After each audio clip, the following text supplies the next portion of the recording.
Aruba College Fair 2014 ha quebrado recorde de atendência. A quantidade de estudiantes na maior não atender evento de AIA aqui ha quebrado a expectativa, demonstrando assim a necessidade e demanda grande que tem para mais informação a o futuro estudo de nossos estudantes. Centenares de jovens apresentaram no dia sábado como de domingo na Aruba College Fair em Renaissance Convention Center. Essa aqui estava de 8 College Fair, pero celebrando de 5 anos de existência. Anualmente tem inspirado mais de 1.500 estudantes que visitam o evento aqui, para que não há informação de como e onde para seguir um estudo avançado, seja de exterior ou na Aruba mês.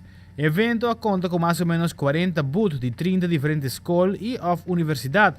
Também tem presente companhias privadas, também está mostrando interesse para que os estudantes não passem a começar a trabalhar meia hora ou não acabam de estudar na Aruba, ou para que não tenham ramo de estudo, que por conduzir uma carreira ou não regressar. Algumas universidades e outras escolas altas com inscrever tem 5 anos acaba vindo a Aruba. Puede participar em todas as 7 outras edições de Aruba College Fair do passado acaba e como tal sabe o valor de portar para que estudiantes personalmente e comecem a for Aruba acaba para não seguir estudos cercanan. Entre a escola não fiel na Aruba College Fair está figura a Hogeschool Rotterdam e também Saxion Nederland. E aí que conta com variedade de instâncias educacionais presentes na Aruba, por especialmente Holanda e Merca, mas também fora de Aruba mês, que vai ser tudo possível para inspirar estudantes para seguir estudando na casa.